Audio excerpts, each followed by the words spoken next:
Мемлекеттік сатып алуларға қатысты сында мінде көп. Бір көзден қаржыландыру, сапасы емес арзан бағасына қарап тендер өткізу, тендерді ұтып алып, міндетін орындамайтындарды жосықсыз деп тану. Мәжілісте мемлекеттік сатып алу туралы заң жобасы таныстырылды.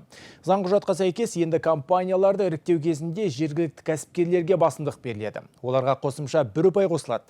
Сондай-ақ әлеуетті мердігерлердің материалдық жағдайы жан-жақты тексерілетін болады. Конкурста жеңіп алғандардың қосалқы мердігер тартуына да бірқатар шектеу қойылады. Ал жоба жұмысының жартысын бас мердігердің өзі орындауы тиіс.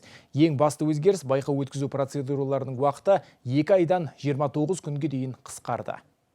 Үкімет мемлекеттік сатып алу туралы заңға өзгеріс енгізбекші, тіпті тиісті заң жобасын әзірлеп, парламент мәжілісіне әкеліп таныстырып та үлгерді.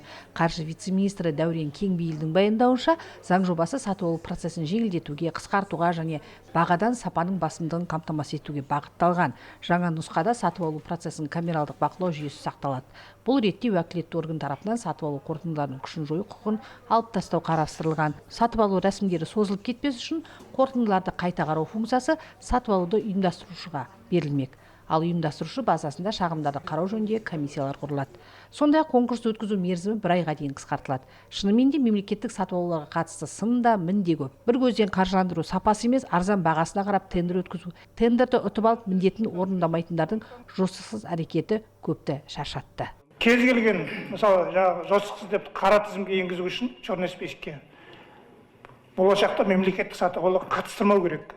Келісім шарт бар, орындамады, 30 күннің ішінде оны бірден қара тізімге кіргізіп, жосықсыз деп жариялап, мысалы, миллиард ала береді, соттасып жүре береді, бірақ келесі объектін алады да жүре береді. Ол мүмкін, ол мәселе болмау керек бұндай.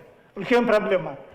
Заң жобасымен танысқан депутаттар құрылыс саласында не техникасы, не тиісті мамандар жоқ компаниялар тендерге қатысып, қыруар қаржыны ұтып алады да міндетін субмердігерге бере салып, жұмысын аяқсыз қалдырып жатыр деп шуласты. Қаржы вице-министрі мұны жоққа шығара алмады. Басқа облыстардан келіп, солтүстік облыстардан келіп, оңтүстік облыстарға келіп, конкурста алатын компанияларды білеміз. Сондай фактілер бізде бар. Ол жүйелі түрде емес, бірақ фактілер бар. Келеді облысқа, басқа облысқа конкурста ұтып алады.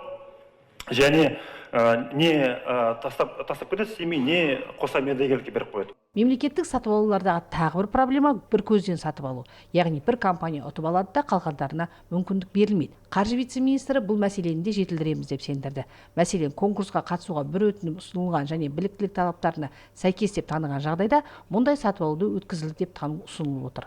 Бұл уақытты үнемдейді, сондай-ақ үдерісті жеңілдетеді, себебі тапсырыс берушіге қайта конкурс өткізудің қажеті болмайды. Сондай-ақ 100 айлық есептік көрсеткішке дейінгі тауарларды, 500 айлық есептік көрсеткішке дейінгі жұмыстар мен көрсетілген қызметтерді бір көзден сатып алуды жүзеге асыруда ұсынылып отыр.